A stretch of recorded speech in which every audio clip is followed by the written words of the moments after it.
नमस्कार, मी मनीषा रणदिवे। आज आपला विषय आहे कुठे थांबायचं हे समजलं पाहिजे। माणसाला आपले जीवन जगताना वेगवेगळ्या परिस्थितीला, संकटांना सामोरं जावं लागतं। या सर्व परिस्थितीत आपल्याला कुठे थांबायचं आहे हे प्रत्येकाने समजणं गरजेचं आहे। प्रत्येकाला हे कळलं पाहिजे की आपण कुठे थांबलं पाहिजे आणि कुठून सुरुवात केली पाहिजे। तर मग जीवनामध्ये आपल्याला यशस्वी होण्यापासून कोणीच थांबवू शकत नाही। कुठे थांबायचं आहे म्हणजे एखादी मैत्री असू दे, एखादं नातं किंवा करिअर, या सर्वांमध्ये कुठे थांबलं पाहिजे हे जर आपल्याला समजलं नाही तर मग आपल्याला जीवनात अनेक अडचणी येऊ शकतात। या अडचणींवर मात करण्यासाठी आपल्याला जर अगोदरच समजलं की आयुष्याच्या कुठल्या टप्प्यावर कुठल्या गोष्टीला महत्त्व दिलं पाहिजे आणि कुठे थांबलं पाहिजे, तर मग आपलं आयुष्य चांगलं होऊ शकतं। कुठे थांबायचं या संदर्भात चर्चा करायची असेल तर पहिला आपला विषय आहे करिअर। करिअरच्या संदर्भात सांगायचं झालं तर करिअरची सुरुवात करताना ती आपण कुठल्या टप्प्यावर केली आहे ह्याला खूप महत्त्व आहे। त्याच्यानंतर त्या करिअरसाठी आपण किती वेळ दिलाय ही गोष्ट सुद्धा महत्त्वाची आहे। ते करिअर आपल्याला किती वर्षापर्यंत करायचं आहे याची सुद्धा मर्यादा पाहिजे। करिअरच्या बाबतीत झालं तर कुठे थांबलं पाहिजे हे जास्त त्याला समजलं पाहिजे। या संदर्भात तुम्हाला एक गोष्ट सांगेन। एक शेतकरी असतो, तो त्याच्या मुलाला शिकण्यासाठी शहरात पाठवतो। त्याची इच्छा असते की मुलाने चांगलं करिअर करावं, कुठल्या तरी क्षेत्रामध्ये नाव कमवावं। यासाठी तो खूप कष्ट करतो आणि मुलाला पाहिजे ती सुविधा उपलब्ध करून देतो।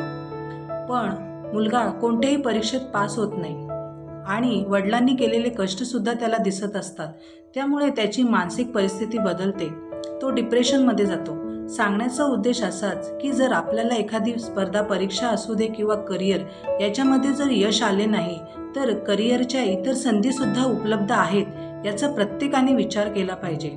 त्यासाठी आपण कुठे थांबायचं हे अगोदर प्रत्येकाला समजलं पाहिजे आणि त्यानंतरच तो पुढची पावलं उचलू शकतो आणि यशस्वी होऊ शकतो। परीक्षेप्रमाणेच अजून एक विषय असतो तो व्यवसाय।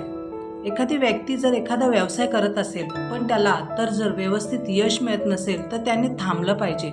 कारण काही वेळा काय होतं की व्यवसाय वाढवण्याच्या नादामध्ये अनेक जण भरपूर कर्ज घेतात, बँकांकडनं कर्ज उचलतात, उधारी करतात, मात्र त्या व्यवसायात यश येत नाही।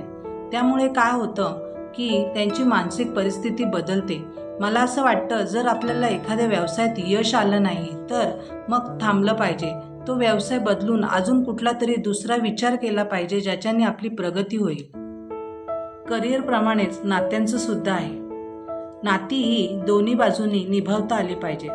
जर असं झालं नाही तर त्या नात्याला व्हॅल्यू राहत नाही। अशा वेळेला ते नातं थांबवता आलं पाहिजे।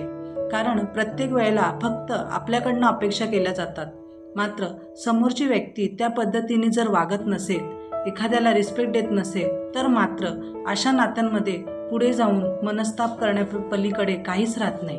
म्हणून वेळीच अशा नात्यांना सुद्धा आवर घालता आला पाहिजे। प्रत्येक वेळेला फक्त समोरच्याच्या अपेक्षा पूर्ण करायच्या, मात्र आपण स्वतःला काही वेळ द्यायचा नाही किंवा स्वतःसाठी काही अपेक्षा ठेवायच्या नाहीत, हे मात्र चुकीचं आहे। असं जर एखाद्या नात्यामध्ये होत असेल तर ते नातं तिथेच थांबलं पाहिजे असं मला वाटतं। हे सर्व सांगण्याचा उद्देश एवढाच की आपल्याला आयुष्यात कुठे थांबलं पाहिजे आणि कुठून सुरुवात केली पाहिजे या दोन गोष्टी समजणं खूप गरजेचं आहे। प्रत्येक गोष्ट ही वेळेत होणं खूप महत्त्वाचं आहे। कारण जर गोष्टी वेळेत झाल्या नाही तर मग पुढचं आयुष्य आपल्याला ओझं बांधल्यासारखं होतं। मानसिक परिस्थिती बदलते, घरातील कौटुंबिक परिस्थिती बदलते। म्हणून कुठे थांबलं पाहिजे आणि कुठून सुरुवात केली पाहिजे या दोन गोष्टींना खूप जास्त महत्त्व आहे। हे सगळ्या बाबतीत होऊ शकतं, करिअर असू दे, कौटुंबिक असू दे, कुठल्याही बाबतीमध्ये फक्त आपली विचारशक्ती पाहिजे की आपण प्रत्येक परिस्थितीला, संकटांना सामोरं जाताना कुठे थांबायचं आणि कुठून सुरुवात करायची। तुम्हाला या चॅनलवरचे विषय आवडत असतील तर चॅनलला लाईक करा, सबस्क्राईब करा, शेअर करा।